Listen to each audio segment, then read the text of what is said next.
vengeance. I am the knight. I am Batman! Are there times when you're ever tired of saying that? Never. Never. So, here we have a very nice crowd. Does the audience ever stop surprising you?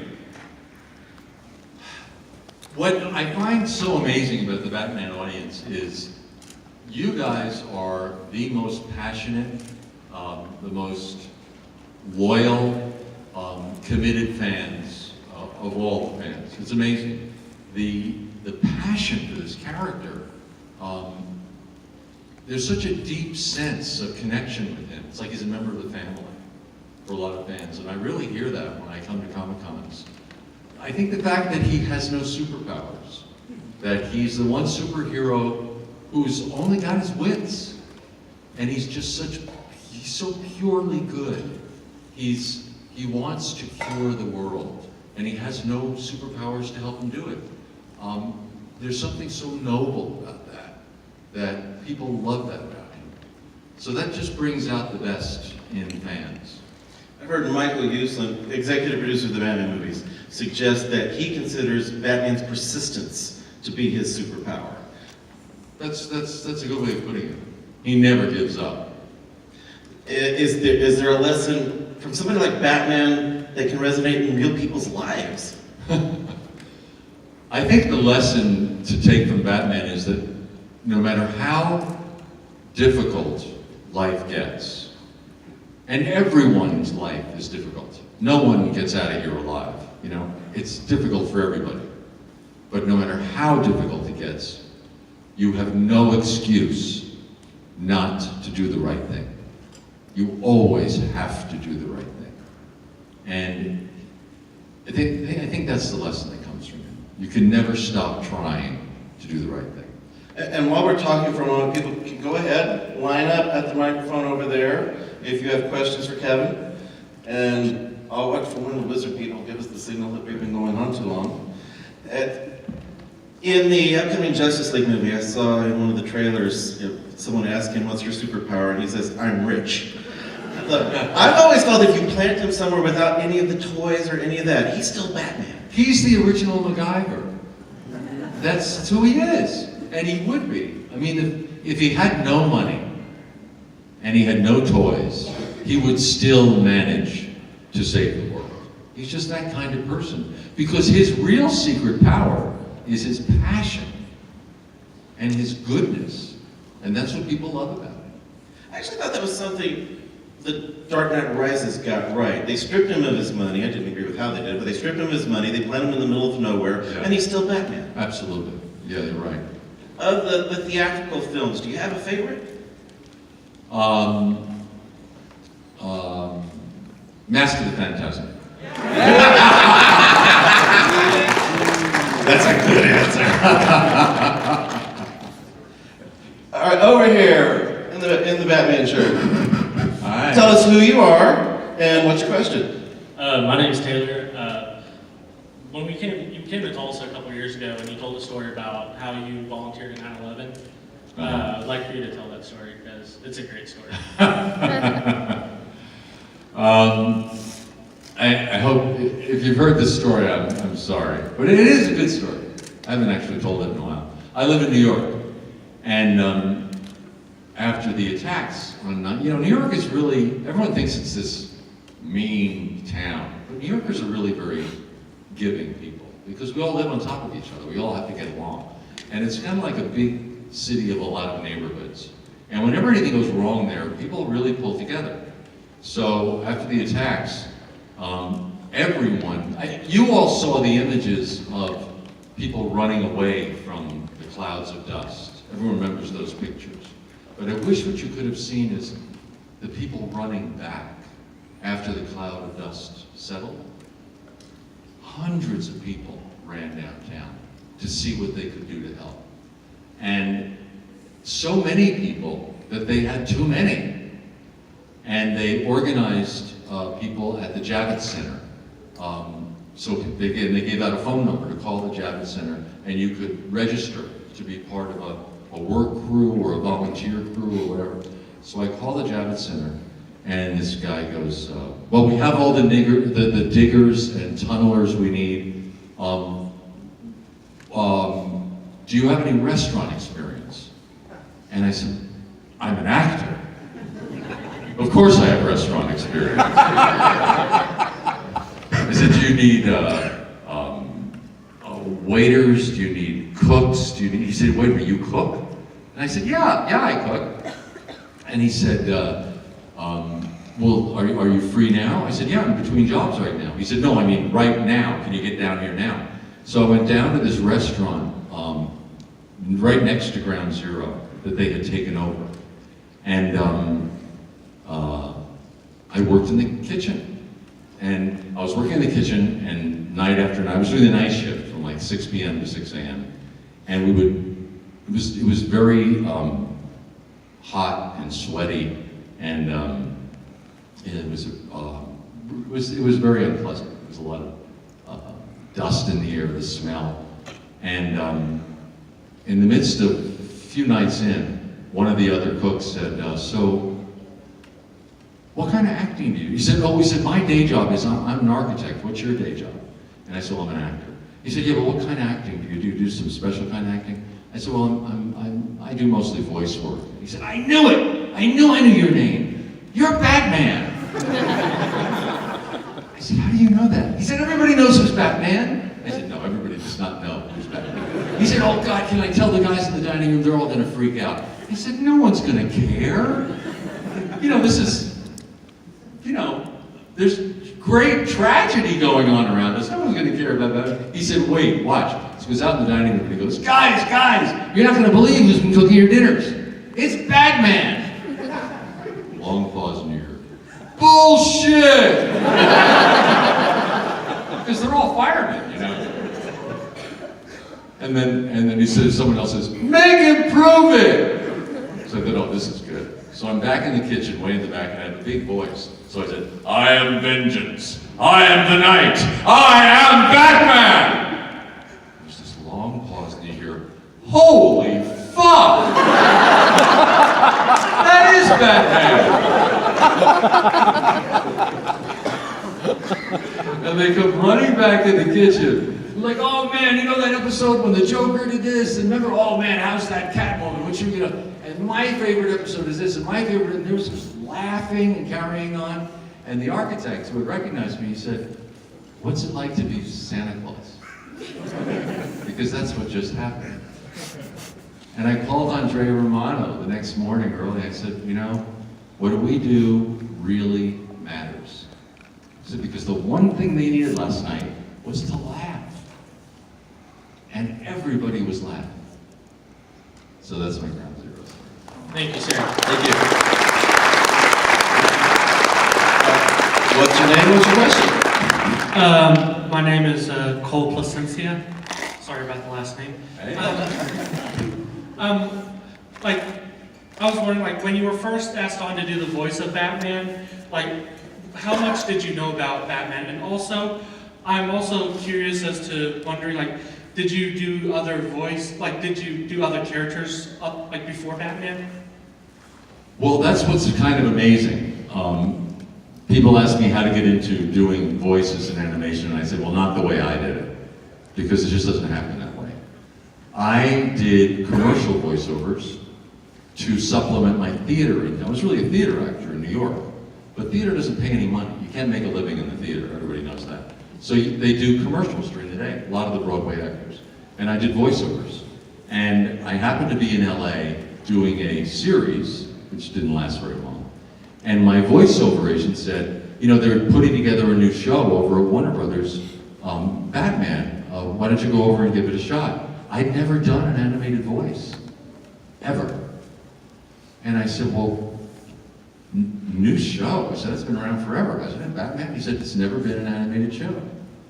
So I went in and I met Bruce Timm and Paul Dini and Andrea Romano and Alan Burnett.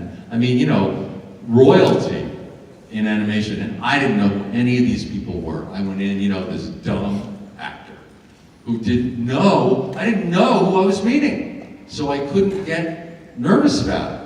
You know what I mean? And because my only exposure to Batman had been the Adam West show, I had no preconceptions about what they were looking for. And Bruce Timm says, well, what is your exposure to Batman? And I said, well, the Adam West show. He went, no, that's not what we're doing. We all love Adam West, but we're not doing that show. He said, let me explain it to you. He said, this is based on The Dark Knight, and this is film noir. He said, think of New York 30s film noir. Gritty. It's all going to be painted on a black background. It's tough, it's dark, he's saving the world. His parents were murdered when he was a child.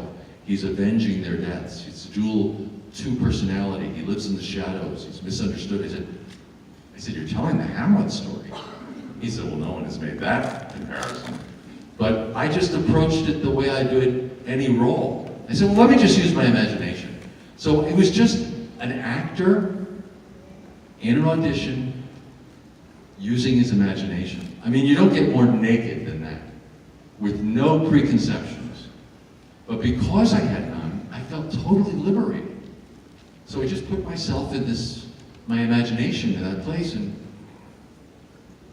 my voice just went to this very dark spot. I just went to the darkest place I could think of emotionally, because that's what I thought the voice would come out of. And they hired me on the spot. And they'd seen 700 people, I later found out. They'd been looking for months. But I think everyone came in probably with all this baggage, you know? But because I just came in sort of as an idiot, I was totally open. And it was my first animated job. That was 25 years ago. And that job lasted 25 years. Batman the Animated Series became Batman and Robin, became Justice League, became Batman Beyond, became the direct-to-video movies, and then became the Arkham games, and then Injustice. I mean, it just kept snowballing. And that doesn't happen. It doesn't happen that way. But it happened for me that way. So that's just a lucky break. So you didn't even really know the Keaton Batman at that No, point. I So you hadn't didn't seen know it. he had done the voices differently, because I Adam hadn't West did seen it the same way. I hadn't seen it. So you decided on your own, I'm doing two different voices. Well, I said to Bruce, you're telling me he's the richest guy in town, he's the most powerful guy in town, he's the most available bachelor, he owns half of Gotham City, and he puts on a mask and no one knows it's him? I said, come on. I said, we gotta, make it a little more realistic. And let me try and squeeze the voices a little bit. Use my own voice for Bruce, and then we'll go to the vet, the vet. And I hadn't seen the Keaton, which had come out like 2 years earlier. It was 89. 89. We started in 91. So, no, I haven't seen it. Thank you. Thanks. Happy day. Thanks. Hello. My name's Hannah, and I was wondering between the Batman the Animated Series and Justice League, what's your favorite episode? I really like Perchance to Dream, which is a really beautiful episode where Batman is drugged and he goes back into his childhood. And what I love about playing the character is the psychology of the character. Look, I think what makes animation so interesting, and the reason it resonates with you all so much, is because animation is our mythology. The Greeks had Orestes and Achilles, and we have Batman and Superman. It's the same thing. They use those characters and those stories to teach morality to their children. And we use these stories and these characters to teach morality to our children. It's the same thing in society. And what makes Batman so interesting is his psychology. He is the damaged hero. He is so damaged emotionally. So that, for an actor, is what makes him a lot of fun to play. Superman has a square jaw, and he can fly, and he can see through walls. I mean, how boring. You know what I mean? He's just... Well, it depends on what you're looking at through those walls. Yeah. But Batman is complicated, he's got baggage, he's dark, he's broody, he can't have personal relationships. He wants, that's what I love about Mask of the Phantasm so much. He finally realizes what life's about. Love. That's all life's about, is sharing it with someone. And he suddenly sees that in Andrea Beaumont, and he realizes, oh, this is what life's about. It's about sharing your heart with someone. I want to be able to do this. But he realizes he can't. He's incapable of it. So he goes to his parents' grave, and he begs with them to release him from his vow. And then this huge flock of bats comes screaming out of the earth, and he realizes he can't escape his destiny. There's something so epic and tragic. You know, it's such a... I love... One of my favorite philosophers and writers is a guy named Joseph Campbell. And he wrote The Hero with 1,000 Faces. And it's about this hero that goes through this arc of being challenged by life, being dying and being reborn and being, through catharsis, becoming a hero. It's happened in the Greeks, in the Roman Empire, in the ancient Indian cultures, the African cultures. Anywhere in the world you go, there is a story of that hero. That's why he calls it a hero with 1,000 faces. It's like this subconscious that goes throughout a human history of this challenged hero who rises like a phoenix out of the ashes and becomes a savior. Batman. That's the Batman story. That's who he is. And I love that about the character. So any of the stories that touch on that aspect of him, I love. And I think Perchance to Dream definitely does that. Thank you. Hello? Hi. Yeah, I'm Thomas. I just want to say, if there's like an animated project or really anything, and I hear you're involved, I just get so excited immediately. Thank you so much. Yeah. But anyways, what was your favorite Batman work you ever did? You've ever done?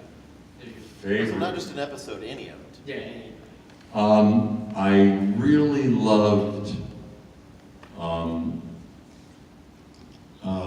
wow, so many of them. I think if you ask an actor what's his favorite thing he did, it's usually the last thing he just did. Because it's the freshest in his mind, and it's the one that most challenged him. And I think I have to admit, the Killing Joke at the end, playing that last scene with Mark was really challenging for me, and I loved it. That laugh, getting into that crazy laugh, I was proud. I was really proud of that.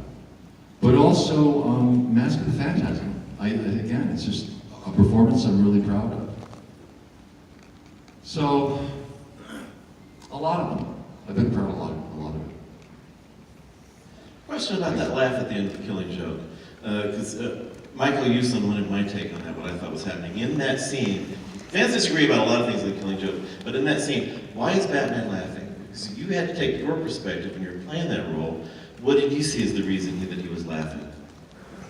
I took it to mean that, because I've always thought of Batman and the Joker as defining each other. They're the yin and the yang for each other. I wouldn't be the Batman I am without the Joker, and he wouldn't be the Joker he is without the Batman. And I took that laugh at the end to be sort of taking the Joker inside of it. And it is almost the Joker side of Batman, which is why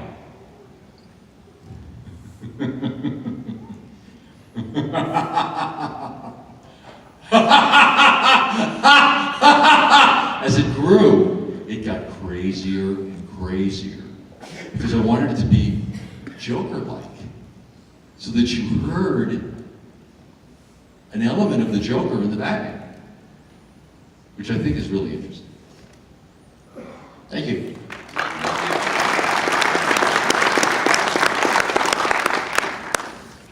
Hello? Hi. My name is Carson, and what's your favorite Arkham game? I like Arkham Knight because of the way it ended. I was really proud of the ending, the performance I gave at the end. I really like Arkham Knight. And I like flying with Batman through the skyline of Arkham. I think that's really cool. But they're all great, to be honest. But I'm partial to Arkham Knight. Thank you. Thank you.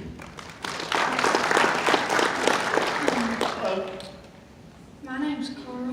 Hi. And who's your favorite Batman villain? Well, Joker, of course, because I have a special relationship with Mark. We're like brothers. But I think what's great about the show is the villains. Let's face it, the show is the villains. They are such a cast of crazy. Wasn't it genius of the Arkham game developers to think, wait a minute, he never kills any of these people. He puts them in Arkham Asylum. Batman doesn't kill. So they're all in Arkham Asylum. Joker, Riddler, Harley Quinn, Scarecrow. I mean, everybody is in Arkham Asylum. So let's have him get trapped in there and have to fight his way out. I mean, it was a brilliant idea for the game, that they're all there. That's a long way of saying, I think all the villains are fantastic. And I think that's been sort of the secret sauce for the show all along, has been these crazy, crazy tribe of villains. Sure. Whenever somebody makes a new villain to challenge Superman, they always have to start with what challenges his powers. I think when they make up a new villain to challenge Batman, they always have to start with what challenges his characters, and I think that's part of his character as a person. Mm-hmm. I think that's part of why it's such a rich rogues gallery. Yeah, you're right. Hello. Hi. Hi, I'm Pikachu. Nice to meet you. Hello, Pikachu. So I was wondering, there's been like a lot of different Batman movies with like all sorts of different actors. So obviously you're stuck really close to the comics, but a lot of the movies don't. What do you think is like the worst thing that the movies do to Batman? The worst? What is the worst thing that the movies do to Batman? Yeah, like the worst mess up, not just killing his parents. I don't know. I never thought of that. It's the worst thing the movies do to Batman? In terms of the character? Yeah, like sometimes in movies like he kills people and that's like one of his major things. So, like that's a really bad mess up and Well, stuff like that. I have to admit, in the show Gotham, which I love, it's a beautifully produced show, he kills a lot. There's a lot of death. Batman's not killing, obviously, because he's a child. But there's a lot of death in that show. And the thing I love about Batman is there is no death in Batman. He doesn't kill. The movies tend to be a lot more violent than the animated show was. And I don't know if that's really necessary. So that's the one thing I would question. Thank you. Sure. Hello. This is Andrew. For a quick question, I think the worst thing that in the Batman movies ever did was the bat nipples. My name is Dustin. Long Batman fan. Don't even want to show it. But there's a theory out there that I kind of want you to answer this, see if it's true or not.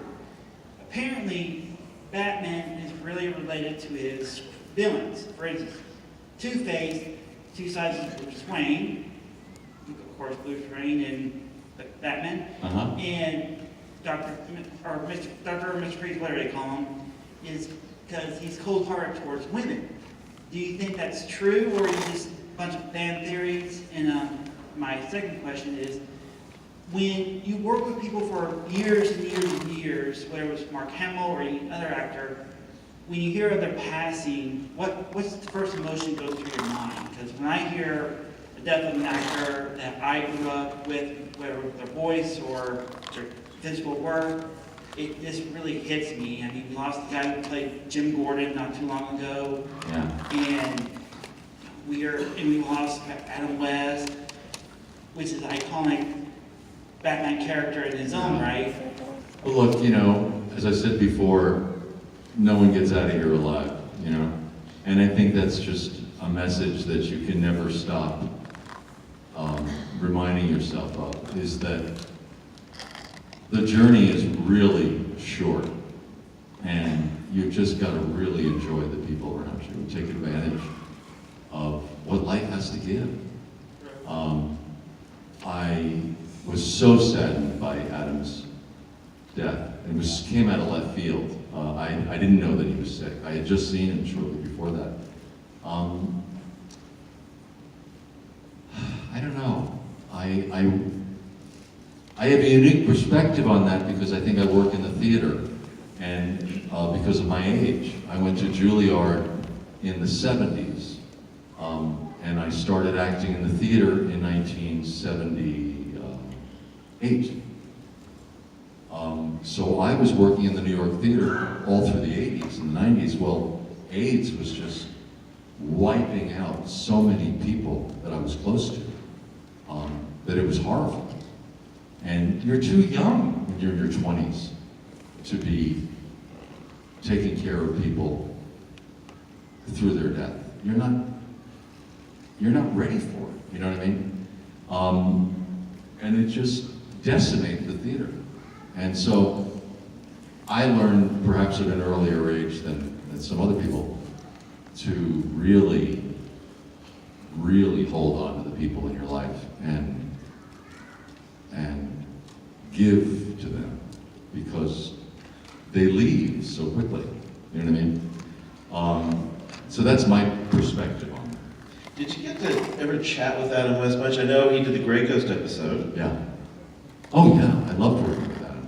He the first time he came in to do the Grey Coast, Andrea told me he was coming in. I said, "Oh no!" I said, "He's Batman. What am I gonna say?" You know. And he came in, and I was like, "Hi," and I felt, you know, like I was treading on his cape. You know what I mean? And he said, "Oh," he said, "I had so much fun playing this character." He said, "You're gonna have a blast. Run with it. It's yours now. Just run with it and have fun." He said, "I had a lot of fun. Have a blast." And he was the most generous, professional guy. I loved working with him. A real gentleman. None of the ego crap that you get with a lot of actors. Just there to do the job and to contribute to the show. You know what I mean? A team player. He's a great guy. He really loved the fans. He appreciated the fact that the fans kept him where he was. Yeah. Once in a while I'd run into somebody who said, "Well, I met Adam West, he was a bit of a jerk," and I would say, "Was it late in the day?" Yeah, late in the day when Adam was tired. Sometimes the sarcastic sense of humor didn't work. But no, he really loved the fans. I never get nasty late in the day. Thank you. Hi, my name is Tom. First off, I just want to thank you for what you've contributed to the Batman mythology over the last 2.5 decades. Thank you. I grew up with you in the 90s, so to me, you've always been my Batman. So I just want to ask, taking into account only the animated series, I know you and Mark have worked together a lot and have a great relationship. What was your favorite moment working with Mark Hamill during the course of the animated series? Oh, wow. Well, the wonderful thing about working with Mark, I don't know if you realize this, but the process for creating a show is the actors get the scripts first before anything happens. And we record first. So when you're recording, nothing's been painted yet. So when we first started doing the show, all we had were sketches that they'd given us of the characters. So we're really working just from scripts and sort of our imaginations of what we thought it might look like. And the interaction in the recording studio is so much fun. It's like doing a radio play. And I always equating it to kids playing ball when you were little. And the more generous the other kid is, the better a volley you are getting, you know? And Mark and I just really volley the ball well together. We love to play catch. We love to watch each other act. And I wish you could see him act. "Ooh, Betty." And then he'll like, "Ooh," and it's like, you think he's gonna eat the microphone. And you're in this small room with him, and I'm like, ah. He becomes Joker. His voice, You know Jim Carrey, how rubbery a face he has? Mark does that with his face. It just transforms. He becomes the character. So you're in there in this small room with this madman. You know, it's a little scary. But he's. I have great respect for him. And who knew that was going to come out of him? I only knew him as Luke Skywalker. I thought, Luke Skywalker's going to do Joker? Are you kidding? He's like that nice young man, you know? And then he comes in and like, you know, and this crazy thing comes out. It was like Alien, you know, coming out of his throat. But what was the question again? Your favorite moment working with Mark. Oh, okay. So early on, we were doing it all just us, together, you know, working off each other, crazy times in the booth. And then about 6 months into it, in 92, or maybe it was still 91, it was long before it went on the air, the first artwork came back. Because they send those tapes off to the artists. It used to be South Korea. North Korea, that'd be interesting. It's a very different Ray. No, they go South Korea. And then the artwork would come back, painted, and then there's a process called ADR, where you sync it up, the audio with the visual. And you're in a big studio at Warner Brothers, and they show you the artwork that's come back, and they show the synced up soundtrack. And there's always mistakes in it, because it's all painted by hand. So then you have to sync it up so that the mechanics of the sound and the visual work. And so there's that process called ADR, and you do little line changes, little word changes. That's where you do a lot of the, you know, the fight sounds and stuff. That's where those things are put in. So Mark and I are in there together doing the first ADR of the first footage that comes back, and whoosh, the sound comes up, the Shirley Walker score, and those colors come across the screen, and the characters come on the screen. I looked at Mark and I said, "Did you know this is what we were doing?" He said, "I didn't have a clue." It was such a wonderful moment. We both felt like, we said afterwards, we felt like we were 12 years old. You know, in a movie theater, we're like, holy crap, look at this. And it was so beautiful, and that's when we both realized we were part of something really special. Thank you very much, appreciate it. Hello. I'm Dean. How's it going? Good. What's the one Batman or one of the Batman actors that's not you that you kind of really appreciate, in either the animated or real life, or both? And have you ever tried the Telltale one? Yeah, take a look at that. What that Batman? The Telltale Game. I haven't seen the Telltale Game. The other actors, I thought it was crazy at first that Warner Brothers didn't give the franchise to one person to do the live-action Batman movies, because usually that's what the studios do. You get one actor that plays James Bond, or that does, you know, Spider-Man or something, and does the whole franchise. And they had this idea not to do that. And I thought, that's kind of weird. But then when I saw how the different actors did it,